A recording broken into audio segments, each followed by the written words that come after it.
Most women my age are afraid of loud things. A phone call in the middle of the night, a raised voice across a dinner table, the sound of something breaking. I was never afraid of loud things. I was afraid of quiet ones, the kind of quiet where people look at each other and decide not to say anything. The kind of quiet where something is taken from you slowly, politely, over time, until one day you realize there is nothing left to take. My daughter didn't get hurt at school. She didn't get hurt on a playground. She got hurt sitting at a Sunday brunch table in my sister's house, holding a glass of orange juice she didn't even ask for. And I'll tell you the truth, it wasn't what was said that broke something in me. It was who didn't stop it. Her name is Lillian. She is my older sister, and I want you to remember her. Because for 5 years, she had been living off my money while deciding my daughter didn't belong at her table. Welcome back. Get comfortable. Take a breath. Because this is one of those stories where everyone had a chance to do the right thing. They just didn't. If you're new here, stay.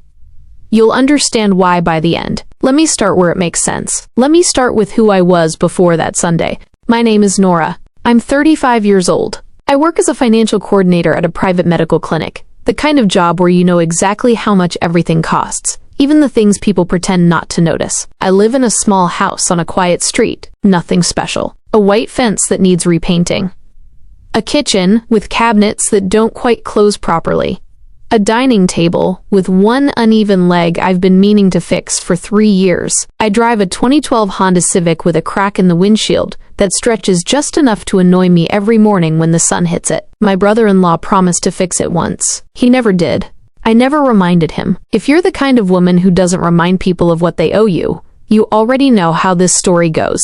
I am that kind of woman. Or at least I was. I am the kind of woman who keeps receipts, not just in a drawer, in folders, labeled, dated, organized. I am the kind of woman who double-checks numbers even when she knows they're right. I am also the kind of woman who raised a child alone without ever asking anyone for help. My daughter, Ava, is 8. She is quiet, not shy, careful. There's a difference. She watches before she speaks. She waits before she reaches.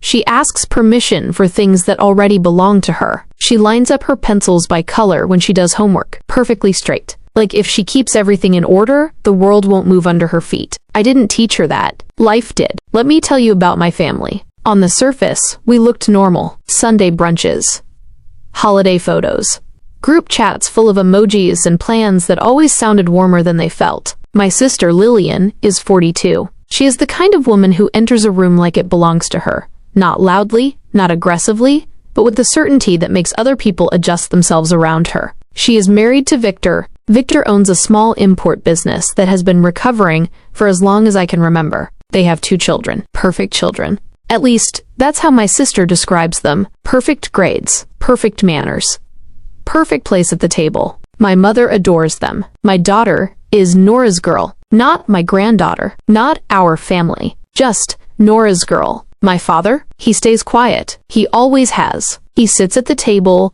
nods at the right moments, avoids eye contact when things get uncomfortable. He is not cruel, but he is not brave either. And sometimes, those 2 things look the same. Now here is the part one didn't say out loud for years, for 5 years.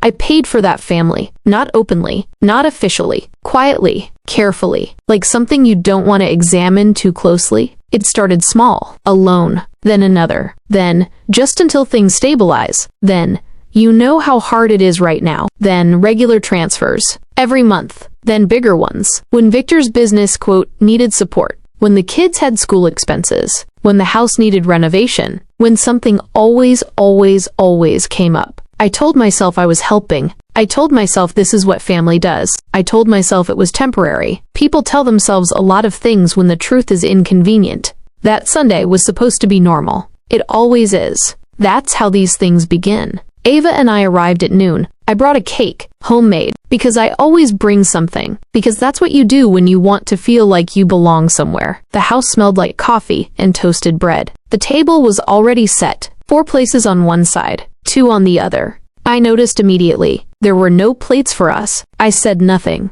I am very good at saying nothing. Lillian smiled when she saw us. Oh, you made it, she said. Like we might not have. Like our presence was optional. Ava stood next to me, holding my hand. Her fingers were cold. She always gets cold when she's unsure. We sat down. Eventually, plates were added, not part of the original setting. Added, like an afterthought. Brunch started. Conversation moved around us. School, vacations, neighbors, plans. Ava sat quietly, hands in her lap, watching, always watching. At some point, juice was passed around, freshly squeezed. Lillian poured for everyone. When Ava reached for the glass, Lillian paused, just for a second, then said, "Maybe not too much.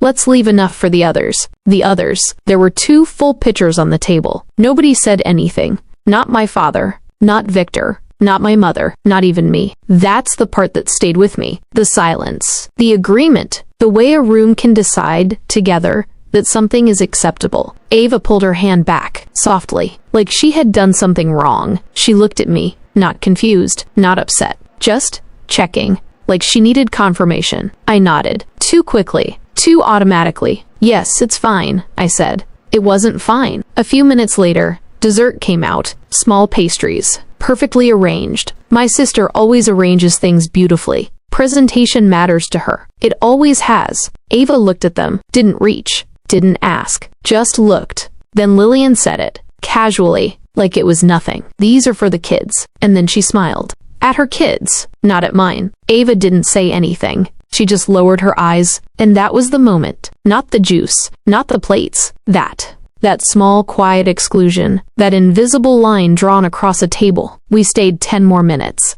10 long, silent minutes. Then I stood up. "I think we should go," I said. No explanation, no argument, no scene. I took Ava's hand. We left. In the car, she was quiet.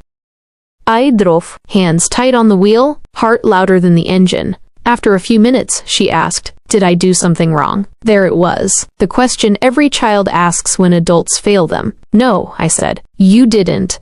She nodded, looked out the window, then said, "They don't like me, do they?" That sentence. That calm, quiet sentence. It didn't sound like a question. It sounded like a conclusion. I pulled over, not because I needed to, because I couldn't breathe. I looked at her, my daughter, 8 years old, already learning how to measure her place in a room. "They don't get to decide that," I said. "You belong with me." She nodded, like that was enough. Children accept love in ways adults complicate. When we got home, she took off her shoes, lined them up, perfectly straight. I stood in the hallway and watched, and I thought, this child has more dignity in one small movement than that entire table had in an hour. At 2:17 p.m., my phone buzzed. A message from my sister. "Hey, don't forget about the transfer this week." No greeting, no question, just a reminder. I stared at the message for a long time. Then I opened my banking app, and for the first time in 5 years, I looked at the total. I stared at the screen longer than I want to admit. Numbers don't lie. That's the thing about them. They don't soften themselves to protect your feelings.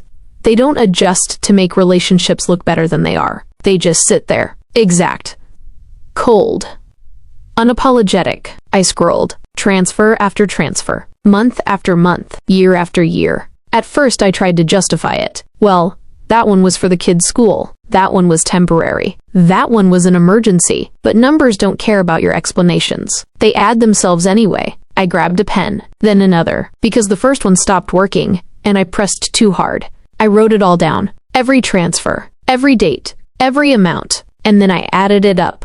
$142,600 США. I said it out loud, just to hear it, just to make it real. $142,600. I sat back. The kitchen felt different, like the walls had moved slightly and I hadn't noticed until now. That number wasn't just money. It was time. It was things I didn't buy, trips I didn't take, repairs I postponed, moments I chose them over myself, and over my daughter. I called Elena. Elena is my best friend. We met at work 12 years ago, when we were both new and pretending we understood everything. She didn't pretend for long. That's what I like about her. She doesn't pretend. I told her everything.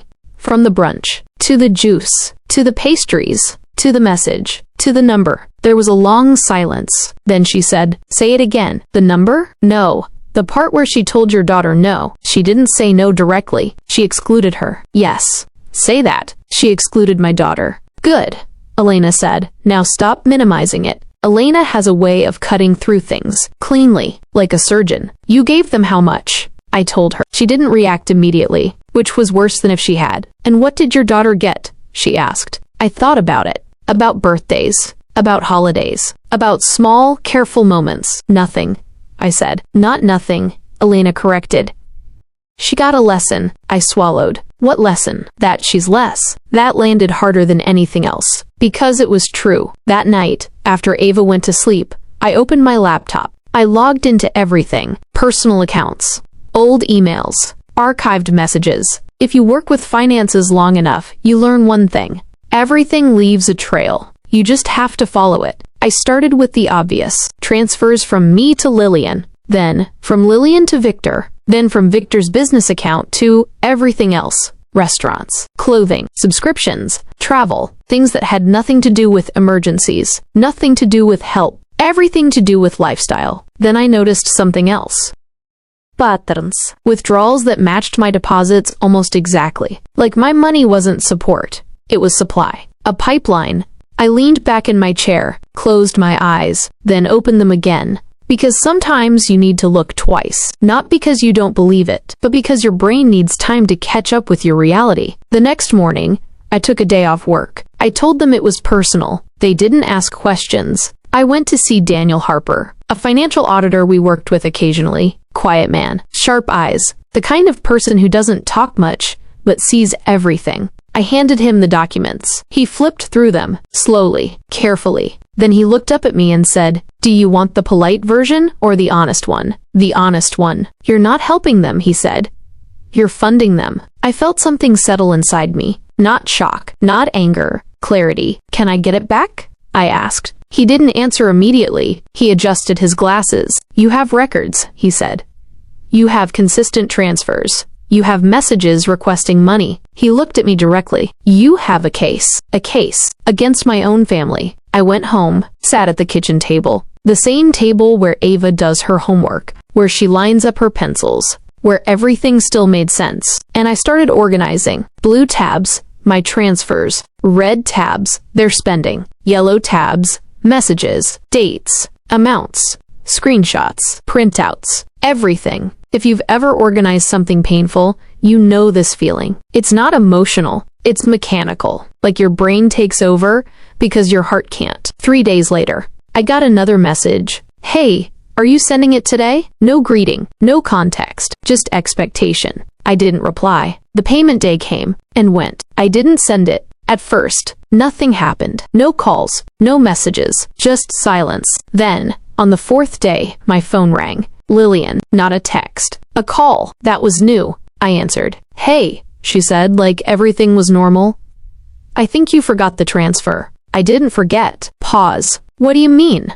"I mean, I didn't send it." Another pause. Longer this time. "Is something wrong?" she asked. That question, that tone, like the problem was administrative, not structural. "Yes," I said. "Something is wrong." She laughed, lightly, dismissively. "You're being dramatic." There it was, the word. "Am I?" I asked. "Yes. It's just money." "We'll figure it out. Just money." "Do you know how much I've given you?" I asked. Silence. Then, we never kept track like that. I did. I told her the number. $142,600 США. She didn't respond immediately. Then, "That can't be right." "It is." I could hear something shifting in her voice. Not guilt. Not yet. Discomfort. "Your family," she said finally. "We help each other." I looked at the binder on my table, at the red tabs, at the receipts, at the patterns. "You didn't help my daughter," I said. Silence. Heavy. "That's different," she said. "No, it wasn't." That evening, I got a message from my mother. "Lillian says you're upset. Don't make this bigger than it is. Don't make this bigger than it is." I looked around my house, at the chipped cabinets, at the cracked windshield outside, at the life I had carefully maintained while quietly funding theirs. It was already big. I had just been pretending it wasn't. The next Sunday, I went back, alone. No Ava. Never again. I parked outside, sat in the car for a moment, hands on the wheel, breathing slowly. Then I reached into the back seat and picked up the binder.